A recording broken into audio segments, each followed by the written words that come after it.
Ok, la sauce a pris, la blette est nettoyée, du coup je vais la couper en lamelles. Voilà, on tourne juste un petit peu pour que les nouveaux ingrédients que l'on a mis prennent bien la sauce et on recouvre parce qu'il faut que ça s'attendrisse. Voilà, là je vais couper ma verdure. Voilà, je l'ai coupée tout simplement. J'en ai pris deux, je les ai mis l'une contre l'autre et j'ai coupé tac tac tac à la verticale et je vais mettre dans la sauce. Ok, on va tourner tout ça.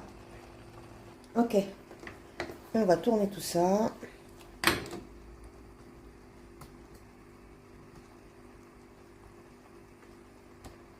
C'est dommage que là vous ne voyez pas très bien, mais c'est en train de prendre tranquillement.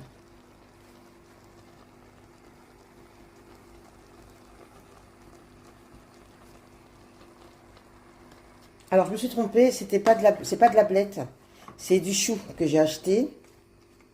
C'est du chou. Voilà, donc je mélange bien. J'ai pas encore rajouté du liquide. Je vais en rajouter un petit peu plus tard. Voilà. Voilà. Donc j'ai pas mis le chou entièrement puisque j'ai vu que avec juste 3 brins, je crois que j'ai mis 2 ou 3 brins. Voilà. Ça suffisait amplement. Voilà. On recouvre.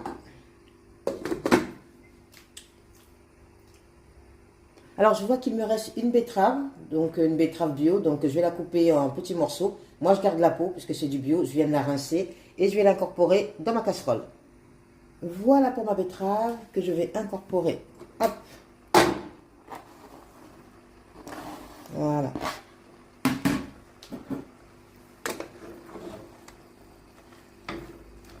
Le but est d'avoir des morceaux quand on mange, sans forcément avoir de la viande, mais avoir de la matière à manger, à croquer, des sensations, des couleurs. Voilà. Donc là, c'est parfait. Je vais rajouter juste un petit peu de poivre, du bouillon de légumes, refaire un petit peu la sauce. Donc, hop, le bouillon de légumes. Alors, bien sûr, il y en a qui le font eux-mêmes. Si vous pouvez faire vous-même votre bouillon de légumes, c'est encore mieux. Voilà, moi celui-ci, je l'aime parce qu'il n'a pas de gras et très peu de sel. Le sel, quand on fait de la rétention d'eau, quand on a les jambes lourdes, c'est plutôt mauvais. Surtout qu'ils ne mettent pas tout le temps le bon sel à l'intérieur. Là, hop, du poivre. Alors, c'est un poivre aux 5 bêtes.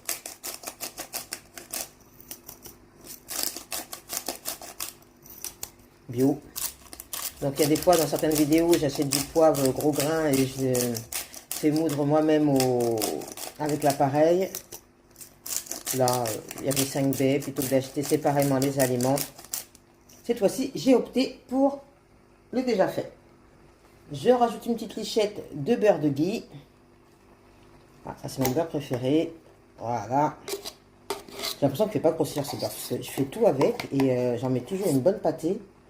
Et franchement, impeccable. Voilà. Hop. Je rappelle que le beurre de ghee, il est parfait parce qu'il est anticancérigène. Même à haute température, il ne noircit pas. Et donc, du coup, il évite les problèmes cancérigènes. Hop. Hop. Attendez. Voilà. Voilà. Donc, comme il ne noircit pas, il est pas cancérigène. Ou du moins un petit peu moins. Donc moi, il est parfait pour moi. Et il devrait être parfait pour tout le monde. Voilà. Hop. On enlève ceci qui n'arrête pas de s'enrouler. Les échalotes commencent déjà un petit peu à s'attendrir. On a une belle couleur. Je ferme. Ok. Donc comme vous pouvez voir, il y a pas mal de jus. Je ne sais pas si vous voyez. Donc j'avais bien raison de ne pas rajouter du liquide. Parce qu'il y a du jus, je ne sais pas si on le voit. Voilà. Donc, je laisse encore à petit feu. Ok, en attendant, je vais rincer encore une petite fois mes pelures d'oignons et d'échalotes. Alors, je pourrais mettre du vinaigre et du bicarbonate, mais franchement, j'en mets pas.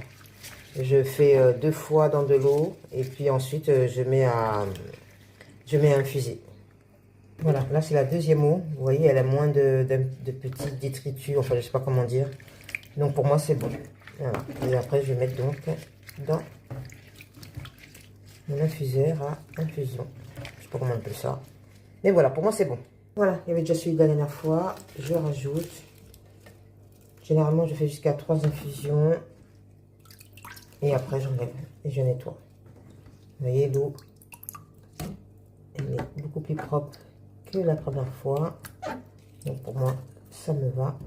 Donc, ça, c'est une extrémité. Je ne le mets pas. Oui, c'est bien l'extrémité. Oui, je ne le mets pas. Voilà. Après, si vous le mettez, c'est pas grave. Hein. Voilà. Donc là, c'est prêt à recevoir l'eau pour faire l'infusion dans quelques minutes. Alors, pour épaissir un petit peu ma sauce, là, je viens de mettre des cacahuètes. Je vais incorporer un petit peu de noix de cajou. Alors, les trois ne sont pas obligatoires. Hein. Il y a des fois, je mets que de la noix de cajou. Il y a des fois, je mets que de la cacahuète. Et puis, par contre, il nous faut flocons d'avoine pour faire un peu style comme si c'était de la farine. Et ça va épaissir. La noix de cajou et la cacahuète, c'est vrai que c'est pour donner ce petit goût que nous, les Africains, on connaît bien. C'est celle de la pâte d'acatine. Voilà. Donc, ça va donner un bon petit goût. Attends, je vais mixer tout ça. Flocons d'avoine, noix de cajou et juste un petit peu avant, les cacahuètes. Je mets le couvercle. Voilà. Alors, je secoue pour que ça se mélange bien.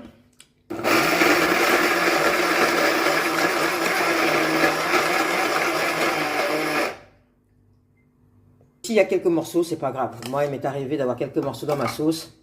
Franchement, ben c'est même très bien. Ça fait un petit goût en plus. Voilà. Voilà, donc j'avais arrêté le feu. J'avais arrêté le feu de ma sauce. Comme ça permet aux aliments de continuer à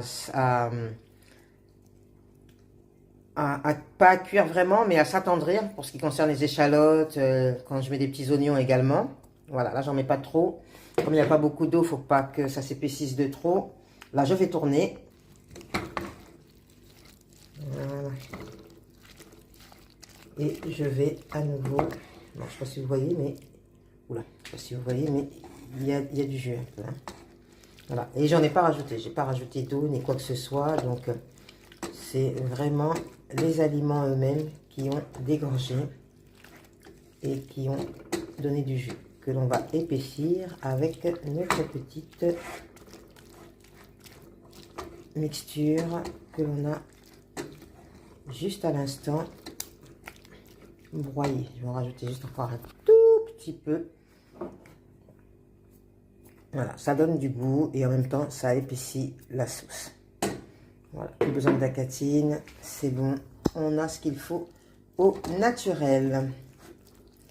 Ok, allez. Là, je remets un tout petit peu à feu doux et je couvre.